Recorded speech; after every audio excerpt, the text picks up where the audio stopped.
wonderful to be here. Up till exactly 30 days ago, I was in a U.S. federal prison. And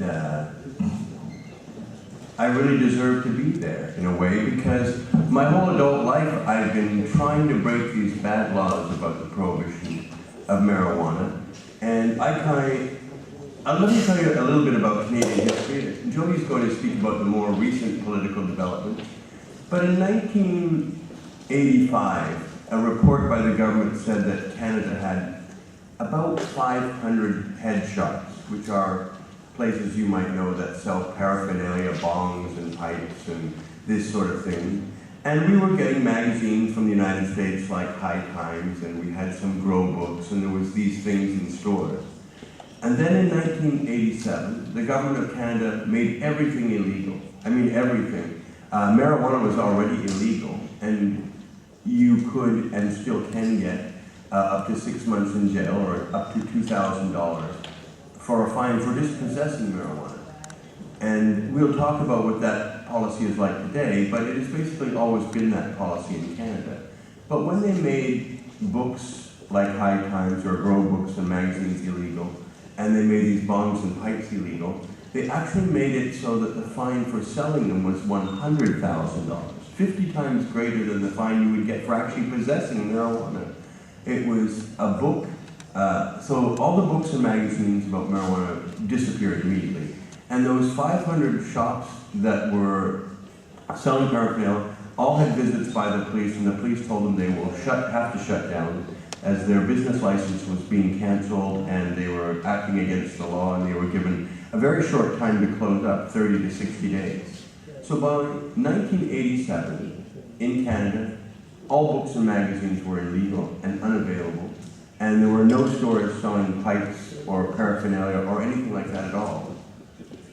And so in 1990, I thought this is a very bad situation because I tried to buy a book by Jack Herrera called The Emperor Wears No Clothes. Somebody said, Mark, you must read this book. There is a whole history of cannabis that people know nothing about. And this man has written this wonderful book that tells all these forbidden things about marijuana that show what a great medicine it is and what a great thing it is for paper and fiber and fuel and all these wonderful things about marijuana, and the government doesn't want you to know about it. And I said, well, I'll go buy that book. And I went around and I asked these people, why don't you have this book in the store? And they said, that book is illegal. And I said, what do you mean? And the government's banned all books about marijuana. I said, that's not possible. And they said, oh, it's possible, and it is in fact the case. This is what has happened. And so 3 years have gone by, and by 1990, no one has opposed this. So I said, well, this is fantastic, because I actually was a bookseller, and I was even unaware of this. So I ordered this Jack Herrera book, and I put ads in the newspaper, and I said to the police, I have this book, I'm going to sell this book, you should come and charge me. Of course, I wanted to go to court and get a judge to say this is ridiculous in a democracy, how can you ban a book? Well, we, in fact, did not get charged, and we sold hundreds of this book. People lined up around the block, so I thought, well, this is at least very good for business. And so I increased, and I got hundreds and hundreds of copies of back issues of High Times, and I got marijuana grow books. And we had these huge sales, and we sold tens of thousands of dollars with these books, but the police didn't come to charge me. Now, I was used to the police coming to charge me because previous to my last 25 years of marijuana activism, I was an economic activist. In Canada, we were forbidden to go shopping on Sunday. And so I would open my store on Sunday, and they would come and charge me. And then when I refused to pay fines, they'd put me in jail. But eventually, the publicity became so large from this kind of activity of me doing many different things to break this law that they changed the law, and then they made it so people could open their stores on Sunday. And then when they tried to ban music by rap groups like the Two Live Crew, and no one else would oppose this, I went and brought copies of this rap CD in from the United States, hundreds of them, and I put an ad in the newspaper, and I said, I want you to come and charge me, I'm going to sell this illegal record. And in fact, they did, like most other times they came, and they did in fact charge me like I wanted. And I went to court, and I must say, when I went to jail for opening my store on Sundays, I did in fact lose that in court too, but they changed the law. And when I went to court for obscenity, they charged me for selling this rap record. I lost that in court too. but they never charged anyone ever again. So I began to see, well, even if you lose in court, you could have a very good effect of embarrassing the state so that they cease in this behavior. So I said, so either way, it's going to be a good result, because if I go to court and lose, maybe they will stop, and if I go to court and win, then they will definitely stop. So to me, this was a very advantageous situation. And so I started selling and promoting these books and magazines about marijuana. And eventually we do get to court in 1994, and we do get a judge to strike this law down. So I thought, well, this is a good first start. Now we can get books and magazines legally in Canada, and in fact that was the case. They flooded back into the country and people started selling them. But then I thought, well, there are no places selling bongs and pipes now. So we should get so I developed a store. I called it Hemp BC, and I changed the name. Instead of calling it a head shop, which suggests kind of an irresponsible drug-using hippie-esque type of thing. I come from a more political background, and my favorite philosopher, who's been so influential for my entire life, is a woman named Ayn Rand. She's very popular amongst many people, or some people, and I think she's wonderful. I've always thought she's wonderful, and for 35 years I've been a very strong adherent of her philosophy. She's very much a believer in individualism and capitalism, and so these things are good for me because I have this heroic self-image of myself single-handedly legalizing marijuana in Canada. And it's a wonderful romantic vision, and I've actually had a fairly good success at making this happen. So when I hear my co-presenter here talk about how the states do this, and the governments do this, and the regulations do that, I've actually found that one person can have a huge, enormous difference. You don't really need to work with anybody if you don't want to. You don't really need to organize. You just need to be one person who's quite determined to take a big risk and break the law. So in the last 25 years, I've been arrested 28 times for marijuana-related activities. I've actually tried to get arrested about 52 times in total, but I've been arrested 28 times. I've been put in jail 23 times. The most recent one was a 5-year prison term in the United States, but even in Canada, for just passing one joint after I spoke at a university, they put me in jail for 3 months. I was often in jail for a whole week, and many times in jail overnight. And I've been put in jail in 7 out of 10 of the Canadian provinces. And so anyway, we opened this shop, and we sold these bongs and pipes and books and magazines, and we called it a hemp store. Because we thought, well, if we politicize this store, if we make it about politics, they'll be much more reluctant to raid us, I think. And we proved correct. Eventually, this model became very successful within the space of months, because there were no hemp stores in Canada, there were nobody selling these. And so when we opened one in July 1994, I put out a very popular pamphlet that says, you should imitate me and do exactly what I'm doing in your community, and I will help you get away with this. I will help you make this happen. And so we started wholesaling all these bongs and pipes, and we guaranteed if you don't sell them, we'll give you a full refund. And within a year, there were 60 of these businesses in Canada throughout 1994. And so this was going really well. And so I came to Amsterdam. This is how Europe influenced me very greatly. I came to Amsterdam in 1994. I remember Michel was there. We were on a panel together. I sat very close to you, in fact, perhaps beside you. And I heard Ben Dronkers get up. And he was to give a report from the Netherlands. And Michel was going to give a report from France, and I was giving the report from Canada. And I felt so inadequate after I listened to Ben Dronkers. He said, well, we have sold millions and millions of seeds that have produced 10 million pounds of marijuana that have affected change in all these countries, and I was very, very envious. And I got up and I said, I love that man. I pointed to Ben Dronkers. I said, I'm going to do exactly what you're doing. So I proceeded to buy a lot of seeds, and I took them back to Canada, and I became the first person in North America to sell seeds, which were theoretically illegal. It becomes, in fact, very illegal because I get raided many times. But we sold, over a 10-year period, 4 million seeds, mostly to Americans, and they produced huge quantities of marijuana everywhere in Canada and the United States. And what this did, it produced marijuana everywhere, and my slogan became "Overgrow the government." It was, like I say, I have this heroic self-image of myself as a revolutionary, a peaceful one, but a revolutionary nonetheless. And so the term "overgrow the government" was a nice play on the term "overthrow the government," but instead we would overgrow them peacefully and honestly but we would simply grow so much marijuana that the government would not be able to keep up with it. We were just going to outrun them, so no matter how many DEA agents there were, how many policemen, there would never be enough to contain us, this revolution. And I thought to myself, oh, I'll do this, I will sell these seeds. And we eventually sold millions of seeds, and we raised a lot of money. In fact, a lot of money. I sold $14 million worth of seeds in 10 years, and the profit was about $5 million, which I would give away.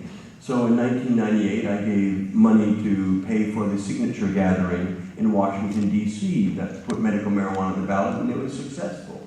And then I gave more money to Colorado in the year 2000 to get the signatures on their ballot initiative, and that was also very successful. And I thought this was just a wonderfully subversive idea that I would sell seeds and then I would subvert the American political system by financing all these activities to basically overgrow the government. So I thought this is just wonderful fun. I mean, I can't imagine anything more really exciting than to change the way the world is using this money. So we gave $5 million away in this 10-year period to all these different groups trying to legalize, and including places in Israel and New Zealand. We got involved in their national election. We helped buy advertising for the marijuana party. The Global Marijuana March we sponsored for its first 5 years. Incidentally, we were also the first people to ever have a 420, April 20th, big rally that started in Vancouver in 1995. So there were lots of precedent-setting things going on, but essentially we were seeding North America, literally seeding it for political activity. Because I'm a big believer that political activity needs money, so I wanted to emphasize to people in North America that it's very important to be a capitalist. Only capitalism will allow us to compete with the government. The government has a lot of money and a lot of power. And so I felt that our people needed to be empowered with money and a philosophy of capitalism, because any other philosophy will not be politically successful. You cannot be anarchic, although I am very anarchist in my beliefs, libertarian anarchist, but you really need to have a firm economic belief in money in order for political activity to succeed. All good political activity requires money to influence by advertising, to create political parties, to finance all this activity. So at the same time we were earning a lot of money and I was giving it away to people, and then also I would break the law whenever it was suitable. So I have been raided for selling seeds 5 times. The final time I ended up in the United States. I have been charged for, 1 year in 2003, I went across Canada, and because some judges were questioning the marijuana law at the time, the prohibition, I took a bong and I smoked a bong in front of 18 police stations in every province across Canada. I did get arrested a lot at that time, but I also got a chance to go to court and make my arguments that there should be no marijuana law. And so I've been doing things like this for 25 years. And I believe that that had a big influence on changing Canada. Now in Vancouver we have over 50 clubs, or they call them buyers clubs or compassion clubs, but essentially they are marijuana stores, and we have 50 of these in Vancouver, and this has been a rapid explosion. I published Cannabis Culture magazine for 15 years, from 1994 to 2009, and it contained my seed catalog. And so I thought I would recreate the entire infrastructure of a society. We had our media, Cannabis Culture. We were having a philosophy to earn money, to spread that money around in our community so we can afford political activity and aggressive political activity. I was selling seeds so that there would be millions and millions of plants constantly being grown in North America that would drain the resources of all the police departments because they would need to spend millions and millions of dollars. Eventually they decided I was in fact correct, so they decided to come and arrest me and stop this, and that's what they said when I was arrested in 2005. They said they made mention of my legalization activities 5 times in the press release. They said, we know Mr. Emery has given hundreds of thousands of dollars to these legalization groups. We want to stop these legalization groups, so we're stopping Mr. Emery from giving money to these legalization groups. They even called my magazine a propaganda magazine, which is ironic because this is the head of the DEA saying this. And so I'm very proud of all those things I did, and I hope they serve, if you ever research my story, as a good example of what one person can do if you are really willing to sacrifice for a cause and a belief. You can do a tremendous amount to advance that cause all by yourself, no matter where you are. You just have to get over a fear of going to jail. And there is a good reason why you should fear going to jail. It's not a pleasant thing. In fact, every day when I went out, and many days I knew I was breaking the law in front of a police station, or I would get sick beforehand. I would throw up. Pretty well every day like that, actually. I would throw up. I'd be very nervous.